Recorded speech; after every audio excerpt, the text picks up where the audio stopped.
Charles II's inbred family tree is literally a circle, and its branches are like a tumbleweed. They're rolling around inside rather than expanding out. Hello everyone, and welcome back to another video. This video I'm going to take you through the Habsburg family tree and how it created the famously inbred Charles II of Spain. We will also see how Charles and some of his ancestors might have looked recreated with their Habsburg chins. So if you're new to my channel, welcome. Here on Mortal Faces, I take portraits and transform them to see how individuals we read about might have looked in real life. I also talk about them to see what their deal was, so let's get started. Thank you for watching, subscribe for more historic recreations, and let me know in the comments who you'd like to see in real life. Charles II's family tree begins with Joanna and Philip of Castile about 200 years before Charles II was born. Joanna was the mother to Catherine of Aragon, Henry VIII's first wife. Along with Catherine, she had a whole bunch of other kids, including Charles, Ferdinand, and Isabella, and that's where the entanglement of the inbreeding comes from. These three children. If you want to know about the history of Joanna's Spanish family and how they united the Spanish lands, then I have a recreation video on her parents, Isabella of Castile and Ferdinand of Aragon. Also, if you want to know more about the life of Charles II and how he looked from a kid to when he died, I have a video on him as well, and that one just hit the 1 million mark. So thank you all for watching. Philip was the heir to the Holy Roman Empire, and Joanna was the heiress to the Spanish lands. Their children Charles V married Isabella of Portugal, Ferdinand I married Anna of Bohemia and Hungary, and Isabella married Christian of Denmark. So they all married outsiders. But according to German government, the boys had to each take a share of their father's lands. So the second son, Ferdinand I, got his father's Austrian lands, and the older brother, Charles V, got his mom's Spanish lands, including Italy. This created the two Habsburg lines, the Austrian Habsburgs and the Spanish Habsburgs. Their sister Isabella, through marriage, did her own thing up north, ruling Denmark, Sweden, and Norway, and her family comes into play later on. In the next generation, that's when we see the branches of this family tree start to converge back into a single entity. As a side note, each future parent had multiple children, but I will just introduce the relevant ones. So when I say they had 2 kids, they could have had 10. I'm just talking about the 2. Charles V of Spain had a son and a daughter, Philip II and Maria. Ferdinand I of the Holy Roman Empire had Maximilian II, Charles, and Anna, and Isabella of Denmark had Christina. With their next generation, we see uncles marrying nieces and cousins marrying cousins. We will start off with Spain's Philip and Maria. Maria married her Austrian first cousin, Maximilian II. They had a daughter, Anna. Anna married her uncle, Philip. They had a child together, Philip III. So Philip's mom was his first cousin mother. We will put him on pause for now. The next line was Ferdinand I.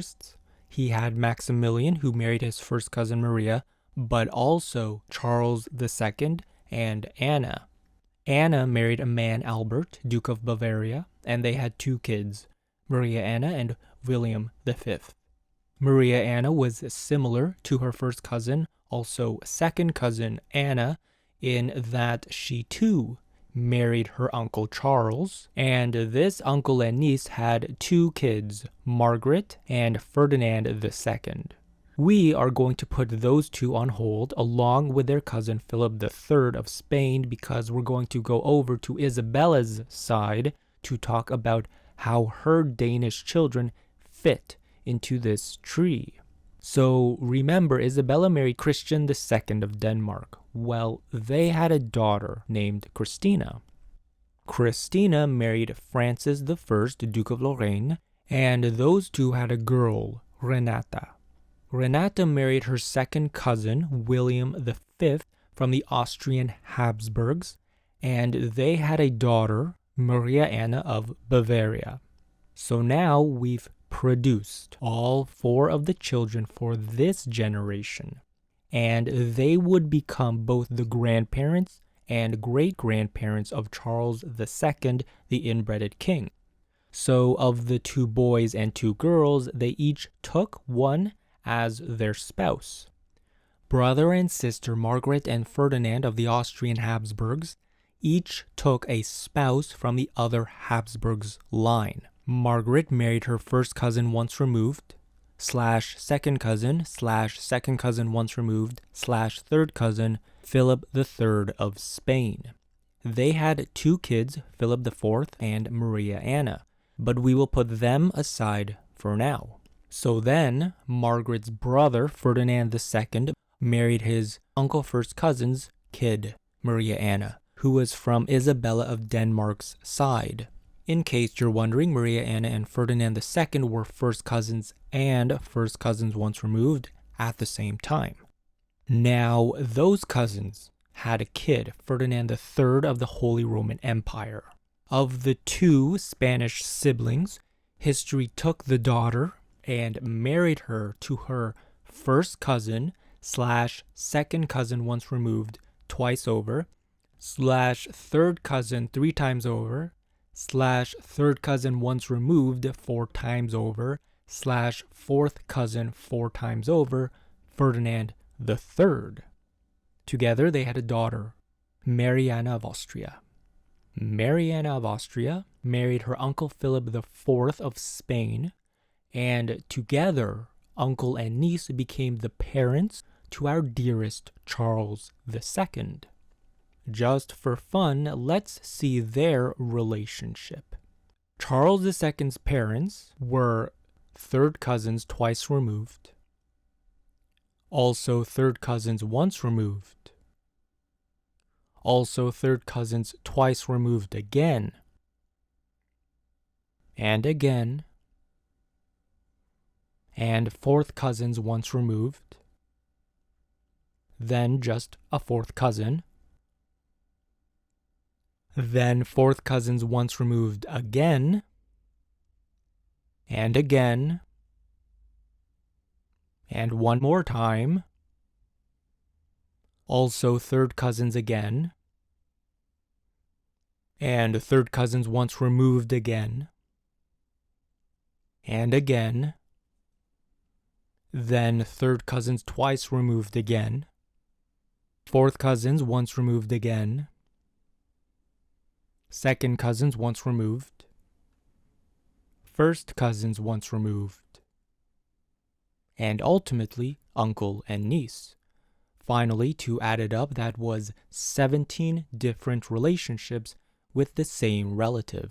And that brings us to the end of this video. If your brain is still alive, then given all the intermarriages, we still did not see fathers marrying daughters and brothers marrying sisters. Well, let me tell you, that privilege is reserved for King Tut and Cleopatra. So if you want to see their family trees, I have them on my channel. Go check it out because in my opinion, it's even more crazy. I hope you enjoyed this video. If you want to see more historic recreations, please consider subscribing to my channel. Each of your subscriptions does help this channel grow and it allows me to continue making more content for you. It's the best way to support me. Let me know in the comments who you'd like to see in real life. I do make a list of all your suggestions and I will see you in the next one.